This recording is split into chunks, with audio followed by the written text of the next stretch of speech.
Namaste. First, there is a mountain. Then, there is no mountain. Then, there is. Huh? This is a Zen koan.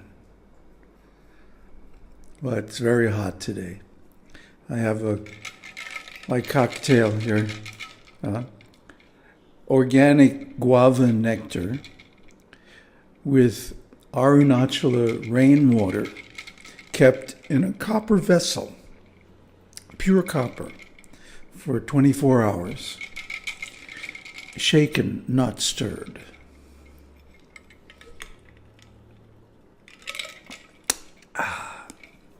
So, very Zen. Oh, but what mean? In the beginning of spiritual life, it looks like such a huge job, like a mountain that you have to climb. So much to learn, so much to do. And there's so many dangers. You can approach the mountain from north, east, south, west. Which way to go? Approaching from the west is karma yoga. Approaching from the north is bhakti. Approaching from the east is Raja Yoga. And approaching from the south is jnana. Which way to go? You try this way, you try that way. You make mistakes, you fall down, you get lost. And this goes on for a long time. Maybe lifetimes. So you keep on trying, and somehow or other, after a long time, lots of struggle, lots of trial and error, mostly error, you make it to the top. You get the highest realization. And then what? What do you see? What do you find? There is no mountain. The whole thing was an illusion. There is no path. There is no sadhana.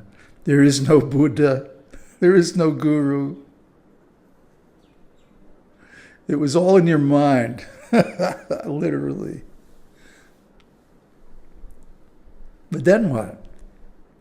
Well, now it's time to share and help others. Well, what does that mean? If you try to say to them, oh, there is no mountain, there is no path, there is no method, there is no knowledge, it's all an illusion, they'll be lost. They'll be stuck. There will be like an infinite canyon between them and the truth. They can't conceptualize, or they can't deal without any conceptions, so they just can't deal with it at all.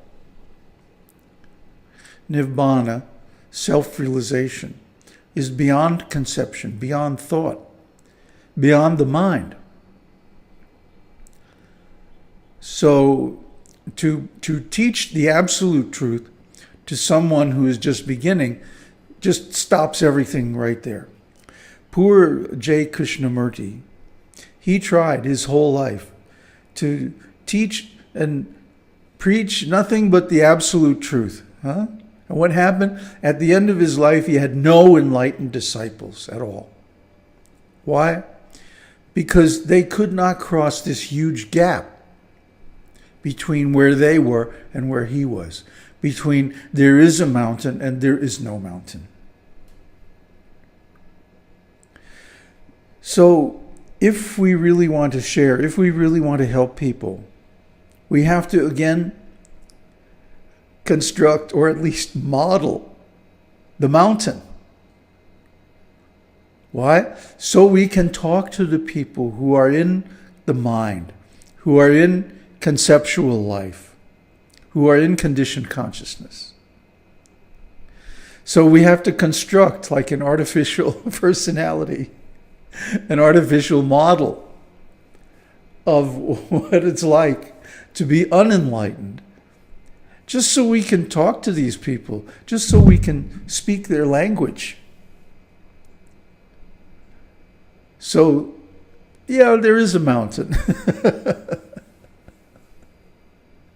But really there isn't. So this journey of spiritual life, it begins with the thinking that the mind and all this knowledge and all this stuff you got to do is real. That's the neophyte stage, and then the clearing stage, and finally the realization stage, the completion stage, where you realize, oh, there is no mountain. And then beyond that, if you want to teach, if you want to share, if you want to help people, that's optional. Not everybody does it. Not everybody has the nature or the desire, the prarabdha karma, to help others. I do, and I've had that from the beginning. I always wanted to share my good fortune with others. So when I remember after attaining fourth path, on the plane coming back into Riyadh, I was just devastated. I was wandering around the airport about midnight, local time, going, holy cats, what's going on here? So the only place where I could really just sit down and be quiet and pull myself together was the mosque. Every airport in Saudi Arabia and Oman and places like that has a mosque. So I went into the mosque, took my shoes off, put a piece of cloth on my head, came in, did my pranams, and sat there. Nobody bothered me. It was great. Pin drop silence. And I just said, how the heck am I going to deal with reality without a mind? Because that's what fourth path is. You see that the mind doesn't exist. Not only doesn't exist, it never existed. It's a total illusion. So kablooey just kind of blows everything away. So to try to share that is unrealistic, because that's not where people are. That's the whole problem. They're far, far away from that view, from that realization. So what to do? I literally had to construct a new mind, kind of just like a skeletal outline of a mind. Just to decide what's for dinner, And then after that, luckily, I got in touch with Ramana Maharshi. And that was the cherry on top. That was the finishing touch I needed. And what is he doing? He's teaching to everybody, to Christians, to Muslims, to Hindus, to everybody, anyone who came. And he's telling them all the same thing. Whatever you believe in, whatever process you're undergoing, whatever meditation you're doing, that's all right. That's okay. But now you have to move from there towards the self. That's all. So there is a mountain. Actually, there isn't, but there is. It's okay. For now, anyway. So this is the problem in teaching or sharing or being a guru or a master or even just a friend, helping out another friend, which is how I see myself. I don't need all the formalities of guru and master and all that, although it's good for you if you observe them. If you use some honorific title of address.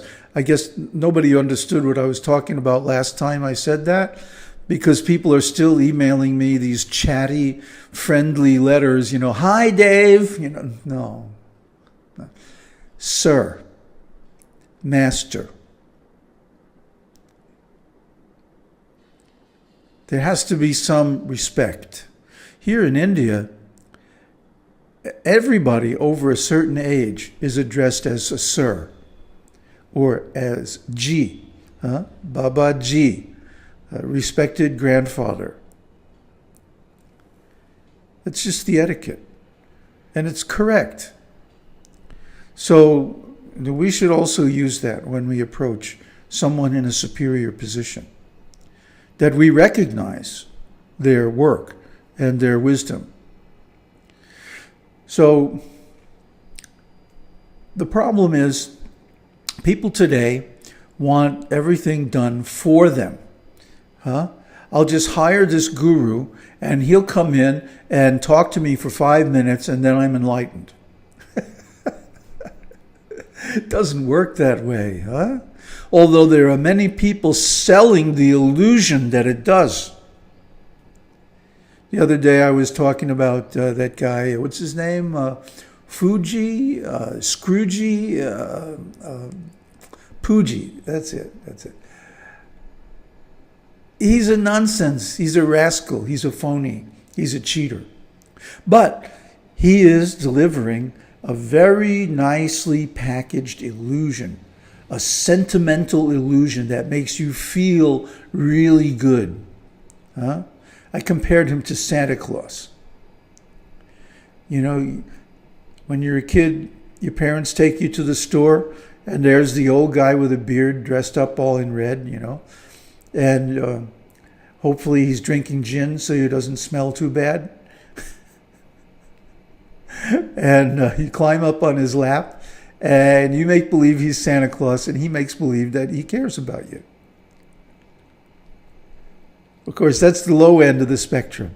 But these professional gurus, they're the high end. They're charging outrageous amounts of money to give you the illusion that you have a guru like Ramana Maharshi, who could actually penetrate someone's illusion in a few minutes with a few choice words.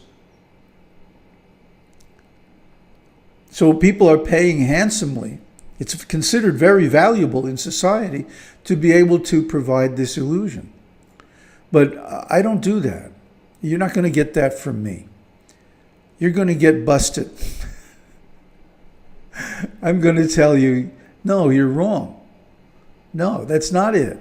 No, you're doing it wrong. If you can handle the truth, then it's a tremendous opportunity for you. If you want the illusion, hey, there's all those professional guys who, with their makeup artists and their PR staff, who'll be very happy to sell you 5 minutes of their time for a couple $1,000 and give you the illusion that you have a guru.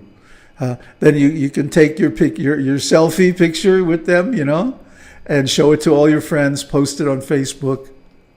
Yeah, great. So if you're that kind of person, you're window shopping, and you've been window shopping for years, and you might watch this video or a couple of more, and then you're window shopping watching somebody else. You don't get it. You have to make a commitment to learn deeply one master's teaching, the one who has the greatest knowledge. Then you practice it. You practice it for as long as it takes to master it. And then, and only then, can you actually reach the top of the mountain, which of course will then disappear. Poof! And then you float gently down to the ground and realize, oh, I was enlightened all along. But to do that, to get that, you have to climb the mountain. Om Tat Sat. And only you can climb it. I can't. Nobody can do it for you. Aung Harihi Aung.